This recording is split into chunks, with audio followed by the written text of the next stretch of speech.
Salut les amis, on est le samedi 11 juillet 2020 et on va faire un petit tour du jardin. Aujourd'hui je voulais vous parler un peu de la gestion de l'enherbement. Voilà, j'en ai déjà parlé dans le passé parce que c'est une problématique récurrente pour les jardins. Alors il y a beaucoup de vent, il y a pas mal de vent. J'espère que ça nuira pas trop à la qualité de la vidéo. Et donc au niveau de la gestion de l'enherbement, très rapidement, ce que je voulais vous dire, c'est que personnellement, je gère 95% de l'enherbement grâce au paillage. C'est-à-dire que de ma petite expérience, j'ai constaté que avec un bon paillage, je pouvais réduire le développement des herbes sauvages de 95%, grosso modo. Et donc après les 5% restants, c'est très peu de choses. C'est soit du liseron, qui est une des seules herbes sauvages à arriver à traverser le paillage. C'est soit du liseron qui arrive à traverser le paillage, soit en bordure de paillage, hein, au niveau des passe-pieds, où des fois on peut être colonisé un peu par les herbes sauvages. Ou alors c'est quand on ne peut pas faire un bon paillage, comme par exemple ici il y avait des oignons sur cette planche là, et donc les oignons qui sont pas paillés, enfin moi je les paille pas personnellement, là c'est vrai que ça réclame beaucoup plus de travail manuel de désherbage, étant donné qu'il n'y a pas de paillage. Un autre exemple qu'on peut voir ici, c'est les carottes dont je vous parlais la semaine dernière.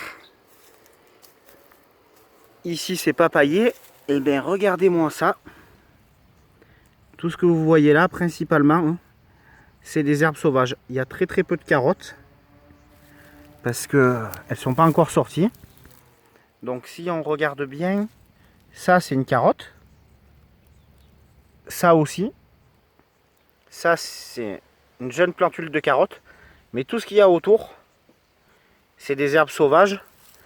Et si je ne suis pas attentif à supprimer les herbes sauvages pour laisser se développer les carottes, et bien mon semis sera raté. Ça fait partie ça c'est une carotte. Des difficultés du semis de carottes. Donc là il faudra que je vienne et que j'enlève sur le rang de carottes à la main les herbes sauvages. Et puis entre les rangs c'est beaucoup plus simple. Vous passez un petit outil à griffe, ou alors directement à la main comme ça là, et vous venez comme ça retourner un petit peu gratter un petit peu la surface de la terre, de façon à supprimer toutes les herbes sauvages. Voilà, j'ai déjà fait plusieurs tests en laissant les herbes sauvages coloniser un peu les légumes, mais à chaque fois je me rends compte que le légume n'aime pas trop avoir quand même de concurrence, et moins il a de concurrence, plus il va se développer facilement.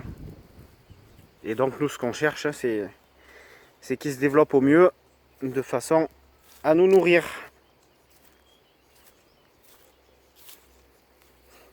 Voilà ce que je voulais vous dire un peu aujourd'hui au niveau de la gestion de l'enherbement. Donc un gros paillage, et 95% du boulot de désherbage est supprimé. Voilà, donc rien que pour la gestion de l'enherbement, le paillage ça vaut le coup. Après il y a plein d'autres utilités, hein, la gestion de l'eau, l'enrichissement du sol, etc. Voilà, là je vous donne un exemple. Sur cette planche là, bon, j'ai déshervé avant de mettre le paillage parce que le paillage avait été ingéré par le sol. Donc là il n'y avait plus trop de paillage en fin de saison dernière. Donc on va dire en février. Il n'y avait plus beaucoup de paillage, donc les herbes sauvages ont commencé à pousser. Donc j'ai enlevé les herbes sauvages. Ensuite j'ai mis 20-30 cm de paillage. Bon là j'ai mis du fumier de cheval frais, pour le coup, bien pailleux. Et ensuite j'ai planté mes plants de courge. Et ensuite, donc j'ai mis mon goutte à goutte. Et ensuite, vous voyez, plus aucune intervention. Le paillage a étouffé la repousse des herbes sauvages. Et deuxième lame, la végétation donc des courges est venue complètement prendre la place. Et donc il n'y a quasiment aucune herbe sauvage qui peut pousser là-dedans, quoi. Donc là, tranquille pour plusieurs mois. Pendant toute la durée de la culture, il n'y a pas à arracher une seule herbe sauvage sur cette planche là. Donc c'est quand même un gros gain de temps. Ça plus le goutte à goutte, pas besoin d'arroser non plus, ça se fait automatiquement. C'est vraiment des choses qui sont intéressantes. Et là vous voyez donc les courges, elles colonisent toutes seules la clôture. C'est incroyable. Les courges c'est une plante grimpante, hein, donc c'est un peu normal, mais regardez-moi ça comme elles courent. Et elles vont carrément faire l'angle. Bon là je l'ai un peu aidé, j'avoue, parce que c'est moi qui l'ai fait grimper ici là. Parce qu'elle avait tendance à retomber un peu. Mais bon, je me demande où elles vont s'arrêter ces courges. Hop, une petite pastèque. Voilà. Et la taille à peu près de... Voilà. Vous voyez un peu la taille. Petite pastèque qui se développe. Voilà, tout à l'heure j'ai repiqué des plants de blettes. Ici c'en est un. Ici aussi. Voilà, ils sont relativement petits. Mais ils étaient dans des tout petits godets à alvéoles. Du coup je suis pas sûr qu'ils se soient bien développés plus que ça. Donc j'avais un peu de place et je les ai plantés. Parce que la blette c'est un légume sur lequel je compte bien aussi pour manger et pour l'autonomie alimentaire. Là, donc les tomates elles continuent à grandir. Par contre vous voyez là, avec le vent ça grandit. Et là il va falloir que je vienne mettre un deuxième étage de bambou là.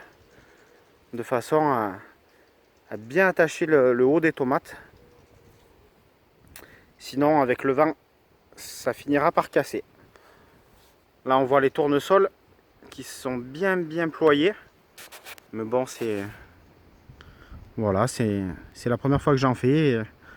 On est très content d'avoir des tournesols au jardin. D'ailleurs ma chérie m'a demandé cet après-midi d'en remettre plus l'année prochaine. Alors je voulais vous montrer le repiquage des poireaux. Voilà, je pense qu'on aura le temps de montrer ça rapidement.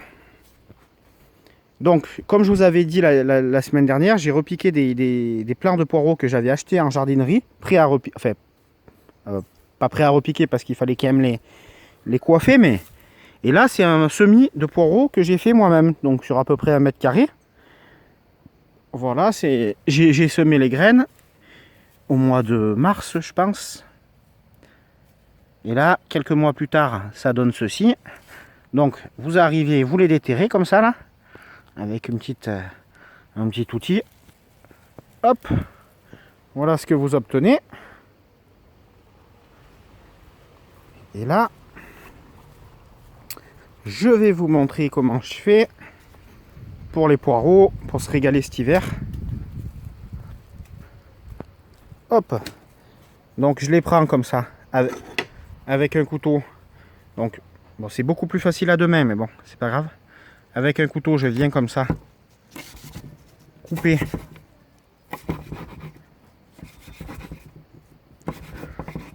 à une main. C'est vraiment compliqué quand même, mais on va s'en sortir, vous inquiétez pas.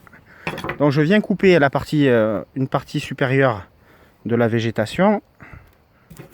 Hop, il y a lui encore que j'ai oublié. Je vais essayer de pas me couper. Hop, je coupe la partie supérieure de la végétation.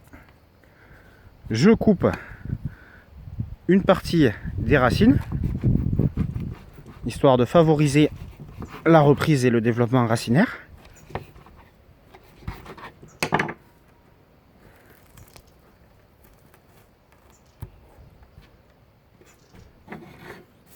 Voilà, et on obtient ceci.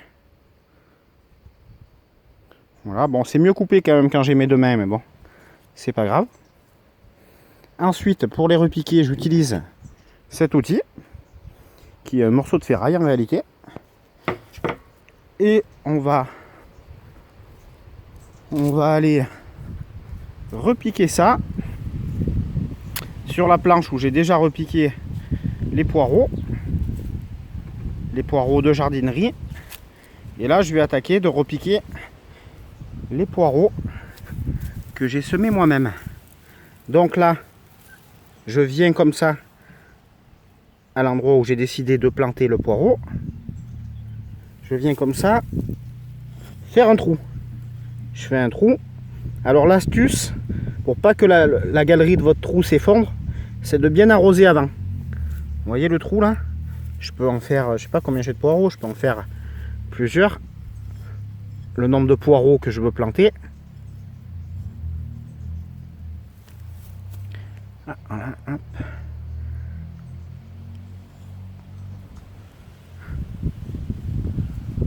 Je fais plusieurs trous. Et là, j'enlève un peu. Vous voyez, c'est ça le liseron.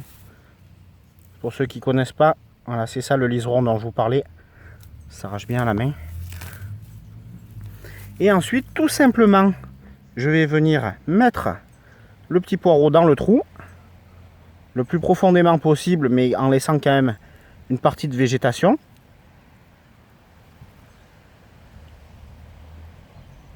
Le fait d'enfoncer aussi profondément, ça va permettre d'avoir un fût bien enterré et du coup une grosse partie bien blanche. Ce que les gens préfèrent en général dans le poireau, c'est le blanc. Hop! Voilà, il y a un peu trop de racines, hein. C'est mal coupé, mais bon, c'est pas grave, ça fera l'affaire. On va pas s'embêter. Voilà, c'est plutôt comme ça qu'il faut qu'elle soit coupée. Tout à la même longueur. Voilà, comme ça, c'est très bien. Hop, dans le trou. Hop. Et ici, dans le trou. Et voilà. Et ensuite, en fait, je fais plus rien, mis à part arroser. Et le trou va se reboucher de lui-même autour du plant de poireau. Et ça va, voilà, la reprise va se faire. Vous voyez, ceux-là, ils ont bien repris. Et je les ai semés, je les ai repiqués il y a une semaine et demie. Voilà, on va continuer le repiquage des choux. Ici, du brocoli. Donc là, un semis de brocoli. Je vais prendre le plus gros, le plus joli. Bon, ils sont peut-être, pardon pour l'ombre, ils sont peut-être un petit peu petits, mais bon, ça va, je pense que ça va le faire. Avec la fourchette, je viens le déterrer délicatement, garder un maximum de racines. Je fais un petit trou. Voilà, là, s'il y a de l'ombre, parce qu'il y a beaucoup de paillage autour. Et je viens le mettre dans le trou, reboucher tranquillement, tasser un petit peu. Et voilà, plus qu'à arroser copieusement pour que la terre rentre bien en contact avec les racines. Et le chou est repiqué. Et je vais faire ça comme ça, avec les poireaux et les choux, sur toute la planche. Et je verrai, c'est la première fois que j'associe les poireaux et les choux sur une même planche. Le risque, c'est que les choux prennent beaucoup de volume et étouffent les poireaux. Mais bon, il faut bien faire des expériences. J'espère que ça va passer, que ça va le faire. Et que j'aurai plein de poireaux et de choux à manger cet automne et cet hiver. Voilà les amis, on est déjà à 13 minutes de vidéo. À bientôt pour une prochaine vidéo. Bye bye.